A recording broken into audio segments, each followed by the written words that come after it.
পাহাড়েও শিক্ষক নিয়োগে দুর্নীতি, চাকরিহারা জিটিএ এলাকার ৩১৩ জন শিক্ষক। বুধবার হাইকোর্টের বিচারপতি বিশ্বজিৎ বসুর এজলাসে শুনানিতে জানানো হয় দুর্নীতির তদন্ত করবে সিআইডি। তারপরেই বৃহস্পতিবার গর্জে উঠল পাহাড়। সমস্ত স্কুলে পঠন পাঠন বন্ধ রেখে প্রতিবাদ ও বিক্ষোভে সামিল হন চাকরিহারা শিক্ষক শিক্ষিকারা। বিক্ষোভে সামিল হন অন্যান্য শিক্ষক ও শিক্ষা সংগঠনের সদস্যরা। প্রথমে ঘুম রেল স্টেশন থেকে একটি প্রতিবাদ মিছিল গোটা পাহাড় পরিক্রমা করে। পরে দার্জিলিং রেল স্টেশনের সামনে একটি পথসভা হয়। সেখান থেকে ফের মিছিলটি গোর্খা ভবন পর্যন্ত যায়। আগামীতে বিক্ষোভ ও প্রতিবাদ কর্মসূচি নিয়ে বৈঠকে বসবে চাকরিহারা শিক্ষক শিক্ষিকারা এবং সংযুক্ত মাধ্যমিক শিক্ষক কল্যাণ সমিতি।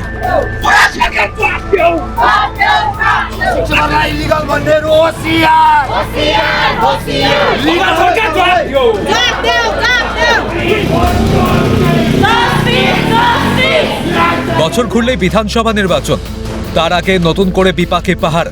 বিপাকে রাজ্যের শাসক দল তৃণমূল কংগ্রেস ও পাহাড়ের শাসক দল অনিত থাপার ভারতীয় গোর্খা প্রজাতান্ত্রিক মোর্চা। যদিও চাকরিহারাদের পাশে দাঁড়িয়ে আইনি লড়াই চালিয়ে যাওয়ার কথা জানিয়েছেন অনিত থাপা। এদিকে পাহাড়ের শিক্ষক নিয়োগ দুর্নীতির দায় রাজ্য সরকার, মুখ্যমন্ত্রী মমতা বন্দ্যোপাধ্যায় ও GTA chief executive Anit Thapa বলে সরব বিরোধী শিবির। রাজ্য জুড়ে শিক্ষা ব্যবস্থার বেহাল দশা, অভিযোগে সরব শিলিগুড়ির বিজেপি বিধায়ক।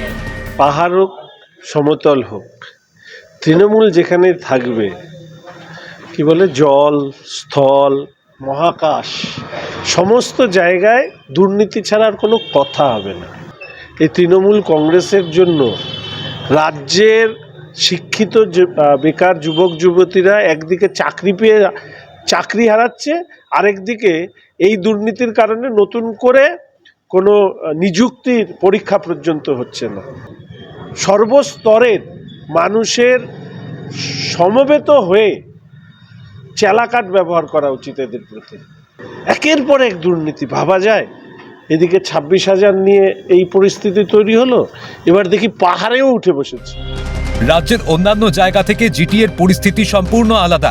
জিটিএতে রিক্রুটমেন্ট রুল নেই, যেখানে নিয়ম নেই সেখানে নিয়ম ভাঙার কোনো প্রশ্নই উঠছে না।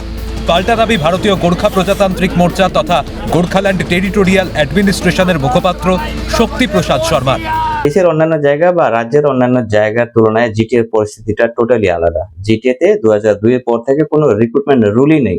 আর যদি রুল না থাকে তাহলে রিক্রুটমেন্ট রুলের নিয়ম অনিয়ম করা সেরকম কোনো প্রশ্নই ওঠে না। নিয়ম ভাঙার তো প্রশ্নই উঠছে না যতক্ষণ অবধি নিয়ম থাকছে না।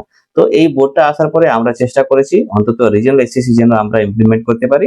এই যে মাঝখানে যে পিরিয়ডটা ছিল ২০০২ থেকে এই অবধি পিরিয়ড, যতক্ষণ অবধি রিজিওনাল এসএসসি ইমপ্লিমেন্ট হচ্ছে না, সেই পিরিয়ডে যেহেতু এডুকেশন ফান্ডামেন্টাল রাইটস, এডুকেশনটাকে আমাদেরকে তো চালিয়ে যেতে হবে, সেই প্রক্রিয়াটাকে চালু করা হয়েছিল। তো সেই জায়গাতে আমি মনে করি না এই পার্টিকুলার রায় খুব একটা বড় কোনো গুরুত্বপূর্ণ থাকবে আমাদের পক্ষে। So will definitely approach higher authorities আর হায়ার কোর্ট গুলোতে আমাদের আবেদন থাকবে। আর এখানে লুকানো কিছু নেই, এভরিবডি নোজ জিটিএতে কোনো রিক্রুটমেন্ট রুল ছিল না ২০০২ পর থেকে। তো আশা করি এই পরিস্থিতিটা সামলে যাবে আর আমরা একদম আত্মবিশ্বাসী রয়েছে। এদিকে ছাত্রছাত্রীদের ভবিষ্যতের কথা মাথায় রেখে এবং জিটিএ মুখ্য কার্যনির্বাহী অনিত থাপার আশ্বাসের সম্মান জানিয়ে অনির্দিষ্টকালে স্কুল বন্ধের সিদ্ধান্ত থেকে সরে এলো যৌথ মাধ্যমিক শিক্ষক সংগঠন। আগামীকাল থেকে বিদ্যালয়ের সমস্ত কাজকর্ম স্বাভাবিকভাবেই চালু থাকবে বলে প্রেস বিবৃতি প্রকাশ সংগঠনের সহসভাপতি বিবেক ছেত্রী। কোন দিকে গড়াবে জল সেটাই দেখার। পার্থপ্রতিম দাসের রিপোর্ট, ক্যালকাটা নিউজ।